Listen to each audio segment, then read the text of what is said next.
Welcome to the physics class. Dear student, last lecture we have discussed about the time dilation and we drive a formula for the time dilation. And today lecture we will discuss about the verification of time dilation. Verification of time dilation. In verification time dilation, first examples हम लोग लेते हैं कि verification में time deletion के verification में जो हमारे पास म्यून्स होते हैं, दैट मीन्स जिनको हम म्यू मेशॉन्स भी कहते हैं, वो हमारे जब लाइट अर्थ के एटमॉस्फेयर में पड़ती है, अपर पार्ट में पड़ती है, तो कॉस्मिक रेज जो फॉल होती हैं एटमॉस्फेयर के अपर पार्ट्स में, तो वहां पे म्यून्स आई मेशॉन्स जो है वो प्रोड्यूस होते हैं। ठीक है, उनका लाइफ टाइम बहुत ही शॉर्ट होता है।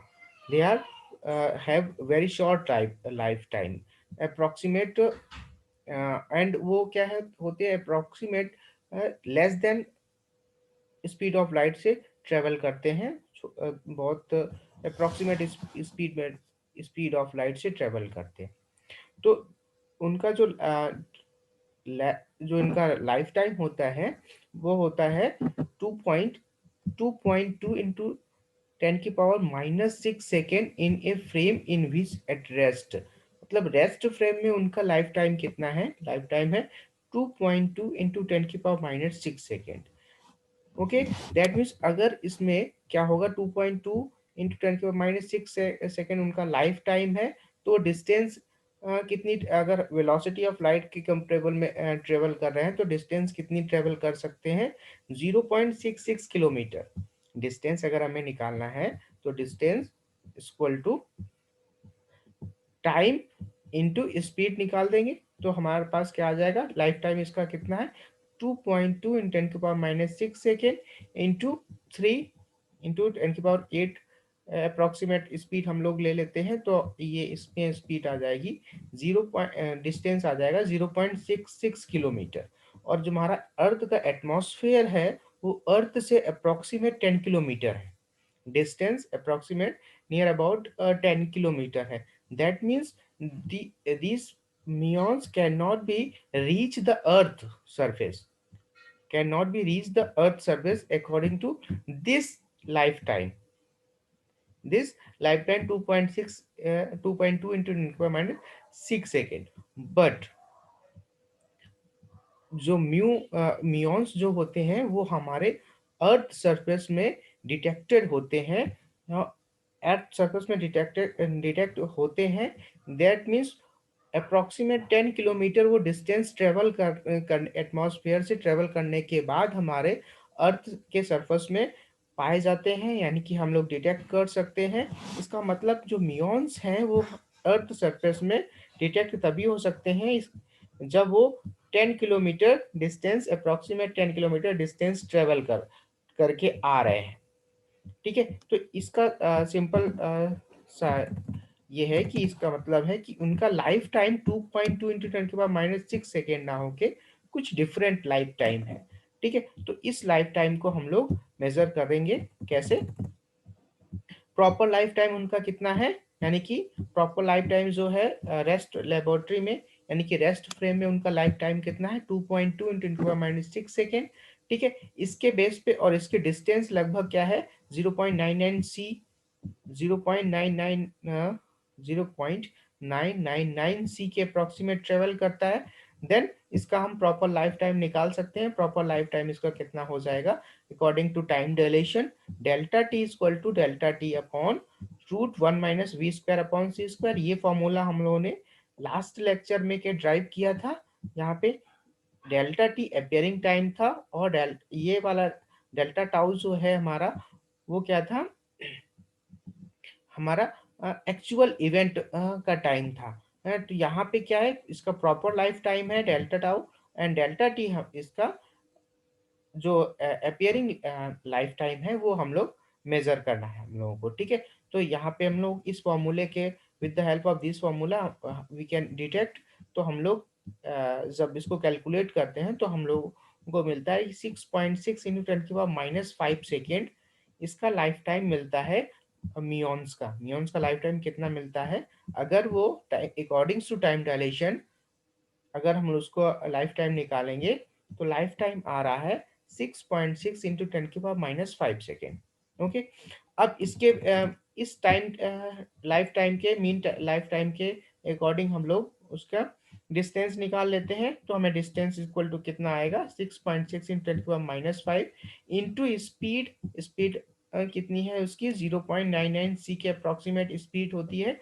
तो वो अप्रोक्सीमेट कितना डिस्टेंस ट्रेवल करेगा? यानी कि 20 किलोमीटर ट्रेवल करेगा। दैट मीन्स इस लाइफ टाइम से वो अर्थ के सरफेस में पहुंच सकता है। मियॉन्स जो है अर्थ के सरफेस में इस लाइफ टाइम के उससे पहुंच सकता है। और अर्थ के सरफेस में हम लोगों को नंबर ऑफ मियॉन्स डिटेक्ट्स होते हैं, बहुत सारे डिटेक्ट्स होते हैं मियॉन्स। तो इसका मतलब क्या है? और मियॉन्स हमारे जब कॉस्मिक रेज एटमॉस्फेयर में पड़ती हैं तो वहां पे हमें मियॉन्स जनरेट होते हैं, मतलब ओरिजिन होते हैं उनका। और मियॉन्स का जो लाइफ टाइम है, रेस्ट फ्रेम में लाइफ टाइम है उसका 2.2 इंटू 10⁻⁶ इसके अकॉर्डिंग अगर हम देखें तो 0.66 किलोमीटर ही चलने के बाद वो डिके हो जाएगा। दैट मीन्स वो अर्थ के सरफेस पे नहीं पहुंच सकता था, अर्थ के सरफेस पे नहीं पहुंच सकता है।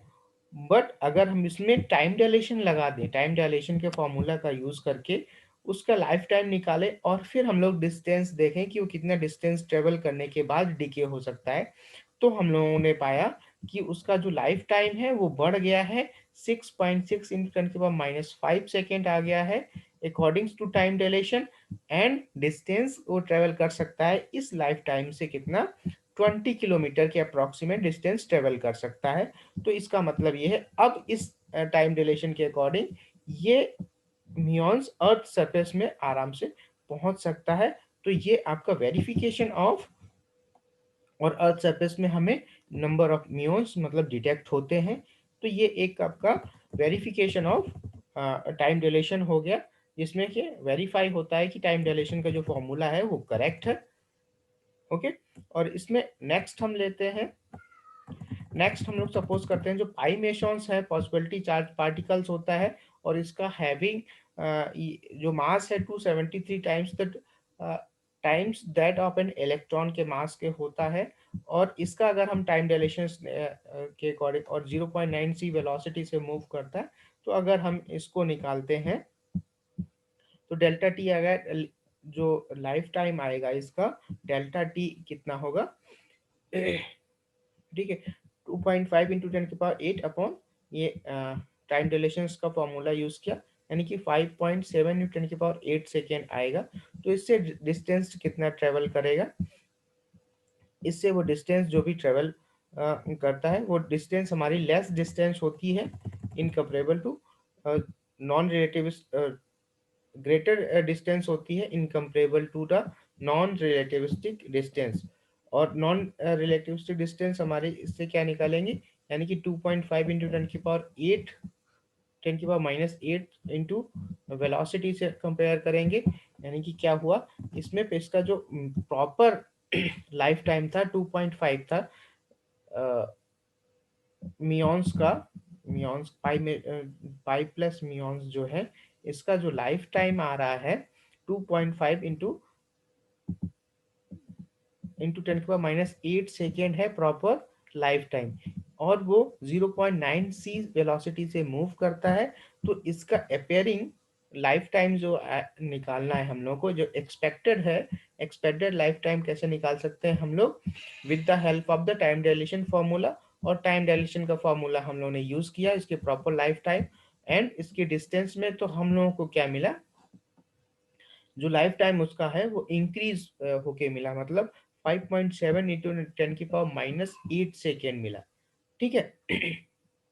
तो इसके अकॉर्डिंग डिस्टेंस ये होगी और इसके अकॉर्डिंग डिस्टेंस हमारी कुछ ज़्यादा होगी अपियरिंग लाइफ टाइम के according.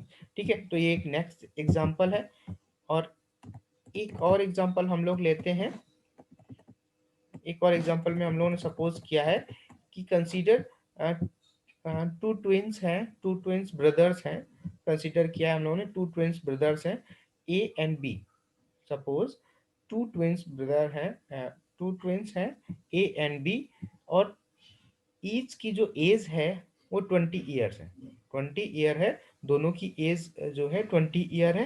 Twin A remain at rest, और जो ए है वो हमारा रेस्ट पे रहता है, यानी कि अर्थ पे रहता है, और जो बी है वो ए स्पेस के एक स्टार के राउंड ट्रिप में चला जाता है, स्टार के राउंड ट्रिप में चला जाता है किस वेलोसिटी से, वेलोसिटी 0.99 से, 99 वेलोसिटी से वो स्टार के एक ट्रिप में चला जाता है। यह जस्ट सपोज किया गया है कि टू अगर ट्विंस हैं ए एंड बी, और दोनों की एज ट्विंस है तो दोनों की एज सेम होगी, यानी कि 20 ईयर्स है।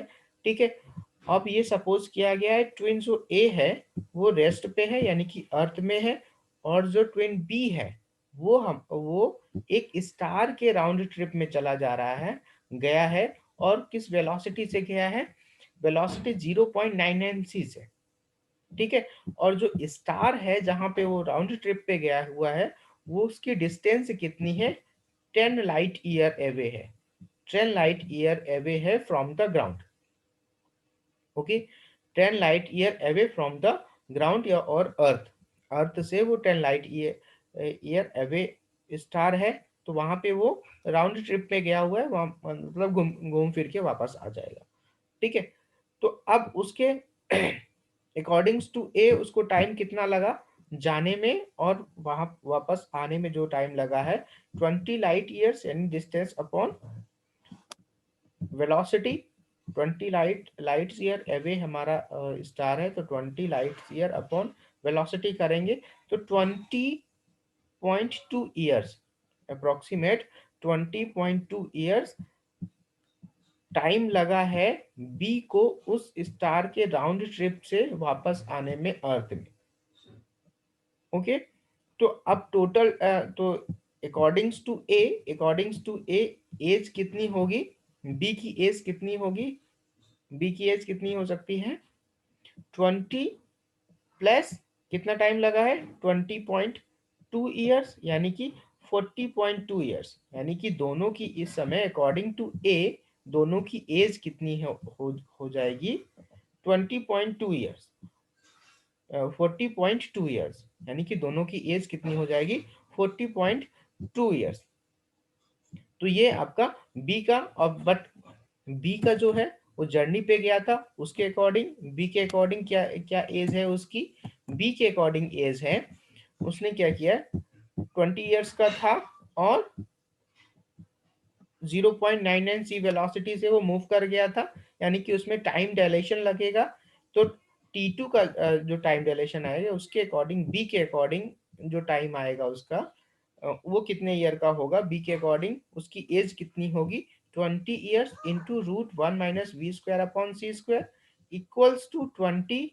अब इसमें उसने टाइम टाइम डायलेशन का फॉर्मूला यूज किया, एंड उसके अकॉर्डिंग उसको जो टाइम लगा वहां से घूम के वापस आने में 2.8 ईयर्स, उसके अकॉर्डिंग 2.8 ईयर्स में वो स्टार के राउंड शिप में करके वापस आ गया। तो उसकी एज क्या हुई, 20 ईयर्स का पहले था वो, और 2.8 ईयर्स और ऐड कर देंगे, यानी 22.8 ईयर्स। दैट मीन्स ए के अकॉर्डिंग ए की एज जब 40.2 हो गई, 40.2 हो गई, 40.2 ईयर्स हो गई, तब बी की एज कितनी है, 20.2 ईयर्स, यानी कि सिर्फ ए जो है अर्ली ओल्ड हो रहा है, और बी अभी भी यंगर है। तो इसका मतलब क्या हुआ, बी ने क्या किया, अप्रोक्सीमेट लाइट वेलोसिटी से ट्रेवल करने लगा, तो वो उसका लाइफ टाइम जो है वो स्लो हो गया, यानी कि वो अभी भी यंगर है, और बी अर्थ में है यानी कि रेस्ट पे है, तो वो जल्दी ओल्ड हो गया। तो ये सिंपल सा टाइम डायलेशंस का एग्जांपल्स हैं।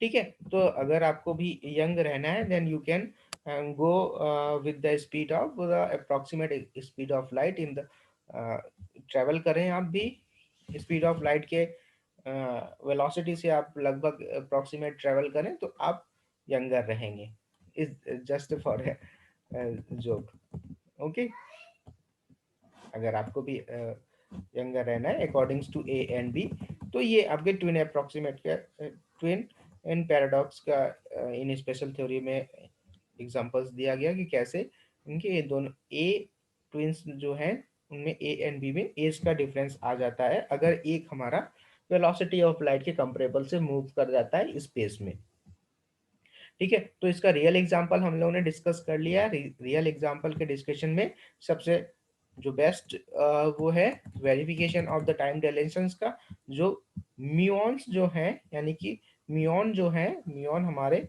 कॉस्मिक रेज ऑफ एटमॉस्फेयर में पड़ती हैं तो वहां पे उन ओरिजिन होते हैं वहां पे जनरेट होते हैं और रेस्ट पे उनका म्यून्स का जो लाइफ टाइम होता है 2.2 इंटू 10⁻⁻6 सेकेंड होता है और इसके अकॉर्डिंग उन जो वो ट्रेवल कर सकते हैं कितना ट्रेवल कर सकते हैं अपने पूरे होल लाइफ टाइम में 0.66 किलोमीटर तक ट्रेवल कर सकते हैं और एटमॉस्फेयर से अर्थ की जो डिस्टेंस है अर्थ सरफेस की जो डिस्टेंस है अप्रोक्सीमेट 10 किलोमीटर है इसका मतलब क्या हुआ इसका मतलब ये म्यून्स को अर्थ सरफेस पे नहीं पाया जाना चाहिए अर्थ सरफेस पे म्यून्स को डिटेक्ट नहीं होना चाहिए बट म्यून्स हमें नंबर ऑफ म्यून्स डिटेक्ट होते हैं वो इसका मतलब क्या हुआ इसका मतलब ये हुआ म्यून्स का लाइफ टाइम जो है वो ज्यादा है और वो लाइफ टाइम हम लोगों ने कैसे निकाला टाइम डायलेशन के फॉर्मूले से निकाला तो देखा कि उनका लाइफ टाइम जो है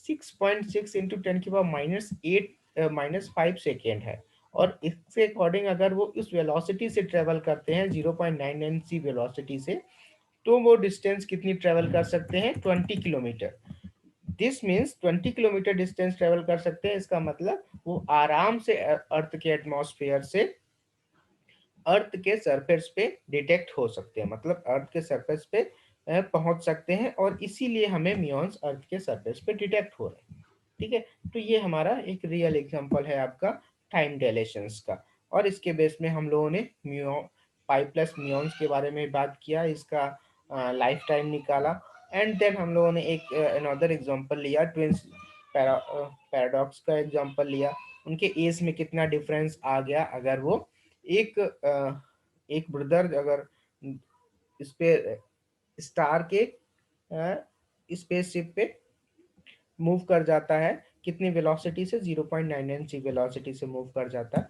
तो उसके एज में काफी अंतर आ जाता है यानी कि एक तो 22.8 ईयर का ही ओल्ड है और दूसरा कितना हो जाता है 40.2 ईयर्स का ओल्ड हो जाता है ठीक तो ये एग्जांपल है अब इसके बेस पे हम लोग कुछ न्यूमेरिकल्स के बारे में डिस्कस करने जा रहे हैं ठीक है अब इसके बारे में हम लोग कुछ न्यूमेरिकल्स डिस्कस करते हैं ओके तो टाइम डिलेशन के न्यूमेरिकल्स हम लोग डिस्कस कर रहे हैं तो इसमें सबसे पहले न्यूमेरिकल क्या है लिया है वो है एक मेसॉन्स है जो 0.8 सी वेलोसिटी से मूव कर रहा है रिलेटिव टू ग्राउंड वेलोसिटी से मूव कर रहा है अब इसमें हमें फाइंड करना है find how for the meson travel related to the ground meson कितने डिस्टेंस ट्रेवल करेगा if it speed constant remain constant speed से मूव कर रहा है and the time of its flight पूरे फ्लाइट के टाइम में क्या है इसकी स्पीड कांस्टेंट है एंड इसका जो टाइम है जो रेस्ट टाइम पे है रेस्ट पे उसका टाइम है लाइफ टाइम कितना है 2 इंटू 10⁻⁸ रेस्ट पे इसका लाइफ टाइम कितना है 2 इंटू 10⁻⁸ है और वो 0.8 सी वेलोसिटी से रिलेटिव टू ग्राउंड वेलोसिटी से मूव कर रहा है तो अब वो कितना नया वेलोसिटी से कितना ट्रेवल कर पाएगा तो इसमें टाइम डायलेशंस का हम लोग फॉर्मूला यूज करेंगे तो time dilation delta t equal to delta tau upon root 1 - v² upon c² होता है जो कि हम लोगों ने पिछले क्लास में ही इसको ड्राइव कर लिया था तो इसका प्रॉपर लाइफ टाइम कितना दिया हुआ है 2 इंटू 10⁻⁸ दिया हुआ है तो इसका अपियरिंग लाइफ टाइम कितना आएगा 2 इंटू 10⁸ अपॉन रूट 1 - 0.8 सी 0 पॉइंट क्या स्पीड है इसकी v है वी क्या है 0.8 सी, तो 0.8 सी/सी का स्क्वायर कर देंगे तो ये आ जाएगा हमारा 3.3, 3 × 10⁻⁻8 सेकेंड आ जाएगा। That means proper life time इसका कितना था, 2 × 10⁻⁸ एंड जो आफ्टर टाइम डायरेक्शन यूज करने के बाद इसका लाइफ टाइम कितना है, बढ़ गया है 3 सॉरी 3.33 × 10⁻⁸ हो गया। अब इस लाइफ टाइम से वो कितनी डिस्टेंस ट्रेवल कर सकता है, इस लाइफ टाइम से वेलोसिटी इंटू टाइम हम कर देंगे, वेलोसिटी इंटू टाइम कर देंगे तो कितना आ जाएगा, 0.8 × 3 × 10⁻8। ओके, यानी कि 0.8 सी वेलोसिटी थी, 0.8 × 3 × 10⁻8 इंटू 3.33 × 10⁻8 करेंगे तो आपका आएगा 8 मीटर अप्रॉक्सीमेट। 1 मीटर वो डिस्टेंस ट्रेवल करने लगे। और यही उसमें पूछा था, find how far the meson travel relative to the ground, ground से कितने डिस्टेंस ट्रेवल करेगा। ओके, तो ये सिंपल सा एक फर्स्ट न्यूमेरिकल है। Now second numerical is, what is the life time of a bird of pi plus muons travelling with v, यानी कि वेलोसिटी कितनी है 0.73 c, if the proper mean life time is 2.3 × 10⁻⁸ अब इसमें क्या कह रहा है कि उसकी मीन लाइफ टाइम कितनी होगी अगर वो वेलोसिटी पाई प्लस मेशॉन जो है कितनी वेलोसिटी 0.73 से मूव कर रहा है, तो उसका मीन लाइफ टाइम कितनी बढ़ जाएगी। तो सिंपल सा आप लोगों ने क्या किया, हम लोगों ने क्या किया, डेल टाइम डिलेशंस का फॉर्मूला यूज किया, प्रॉपर दिया हुआ है और वेलोसिटी दी हुई है, तो इसका टाइम लाइफ टाइम कितना आया 3.6 × 10⁻⁸ और पहले कितना था 2.5। यहाँ पे 2.5, यहाँ पे 2.3 दिया हुआ है, यहाँ पे 2.5 दिया हुआ है, तो यहाँ पे आप लोग 2.5 कंसीडर करके मानिए क्योंकि 2.5 से कैलकुलेशन किया हुआ है, या फिर आप 2.3 से भी कैलकुलेशन कर सकते हैं। ठीक है, तो ये उसका मेन पर्पस क्या है, इसका लाइफ टाइम ये बताना है कि ये लाइफ टाइम बढ़ गया है कितना 3 × 6 × 10⁻⁸ अब नेक्स्ट बी पार्ट क्या है, what is the distance travel by what is the distance traveled at v is equal to 0.73 c duration 1 mean life time. अब इस मीन लाइफ टाइम में वो कितनी डिस्टेंस ट्रेवल करेगा, इस वेलोसिटी से मूव कर रहा है यानी कि उसका मीन लाइफ टाइम बढ़ गया है, और मीन लाइफ टाइम हम लोगों ने कितना निकाला है 3.6 × 10⁻⁸ निकाला है। और इस वेलोसिटी से वो कितनी डिस्टेंस इस मीन लाइफ टाइम में इस वेलोसिटी से v इक्वल टू 0.73 से कितना डिस्टेंस ट्रेवल करेगा, सिंपल सा velocity into mean life time. Then ये हमारा कितना आ जाएगा 5.9 मीटर और 7.9 मीटर, तो कितना आ गया 7.9 मीटर डिस्टेंस ट्रेवल करेगा इस मीन लाइफ टाइम से। और नो नेक्स्ट क्या है, what distance will be travel without relativistic effect. अगर विदाउट रिलेटिविस्टिक इफेक्ट लगा दें यानी कि हम लोग टाइम डिलेशन का फॉर्मूला ना लगाए तो उसके अकॉर्डिंग ये कितनी डिस्टेंस ट्रेवल करेगा, यानी कि इस प्रॉपर मीन लाइफ टाइम से कितनी डिस्टेंस ट्रेवल करना चाहिए उसको, प्रॉपर लाइफ टाइम से v डेल्टा टी यानी कि 3 v हमारा 0.73 c है, 3 × 10⁻⁸ और इंटू 2.5 इंटू 10⁻⁻6 यानी कि 5.5 मीटर डिस्टेंस ट्रेवल करना चाहिए। तो पाई मेशंस में अगर हम लोग इसका रिलेटिविस्टिक इफेक्ट यूज कर रहे हैं देन इसकी लाइफ टाइम बढ़ जाता है और वो ज्यादा डिस्टेंस ट्रेवल करता है बिफोर द बर्स्ट। ठीक है, यानी कि डिके होने से पहले पहले वो ज्यादा डिस्टेंस ट्रेवल करता है, और अगर हम रिलेटिविस्टिक इफेक्ट नहीं यूज कर रहे हैं देन ये 5.5 मीटर डिस्टेंस से ट्रेवल कर रहा है। ओके, इसका नेक्स्ट एग्जांपल एक और एग्जांपल है, इसमें क्या किया है, a beam of particle of half life 2 × 10⁻⁶ travel in the laboratory with speed 0.96 time the speed of the light. how much distance does the beam travel before the falls to 1/2 times the initial flux. That means एक जो beam of particles है उसका जो half life time है 2 × 10⁻⁻⁶ second है, और वो 0.96 सी velocity से मूव कर रहा है, यानी कि 0.96 time in the speed of light, यानी कि 0.96 सी हो जाएगा। अब आपको बताना है कि वो उसके जो हाफ दो इनिशियल फ्लैक्स से जब हाफ टाइम पहुंचेगा तो कितनी डिस्टेंस ट्रेवल करेगा। ठीक है, तो इसमें भी सिंपल सा हम लोगों ने डेल्टा टी पहले निकालना पड़ेगा उसका। डेल्टा टी निकालने के बाद उस डेल्टा टी को, यानी कि इसका तो ये तो प्रॉपर लाइफ टाइम है लेबोरेटरी में 2 × 10⁻⁶ और इसको हमें रिलेटिविस्टिक इफेक्ट में हाफ लाइफ टाइम निकालना पड़ेगा, यानी कि delta t is equal to simple सा टाइम डायलेशन का फॉर्मूला यूज किया और वैल्यू आ गई 2 × 10⁻⁶/0.28। ठीक है, अब इनिशियली यानी कि हाफ फ्लैक्स में अगर मूव करेगा, कितना मूव कर सकता है, तो वेलोसिटी इंटू डेल्टा टी, ये जो हाफ लाइफ टाइम ही ये तो है इसका, तो वेलोसिटी से इसको मल्टीप्लाई कर देंगे तो हमारा पास कितना आ जाएगा, टू 2000 मीटर आ जाएगा। कितना ट्रेवल करेगा वो हाफ लाइफ टाइम के फ्लैक्स में, इनिशियल फ्लैक्स के हाफ लाइफ टाइम में फ्लैक्स करने में कितना मीटर ट्रेवल करेगा, यानी कि 2000 मीटर ट्रेवल करेगा। ठीक है, तो ये कुछ सिंपल से एग्जांपल्स हैं। और नेक्स्ट एग्जांपल क्या है, a clock keep correct time with what speed should it be moved relative to an observer so that it may seem to be lost 2 minutes in 24 hours।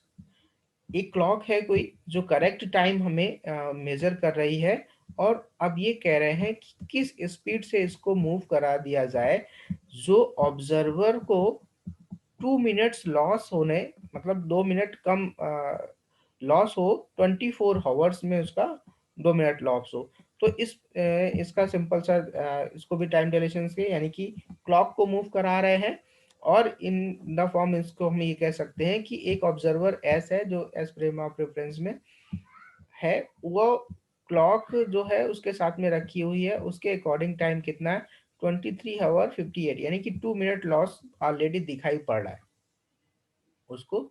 अब एक दूसरा observer है, वो भी वेलोसिटी से move कर रहा है, और उसके अकॉर्डिंग जो टाइम है उसका 24 आवर्स है, यानी कि एक्चुअल टाइम है, यानी कि 24 × 60 मिनट्स। एक क्लॉक उसके अकॉर्डिंग कितना है, 24 × 60 मिनट्स है।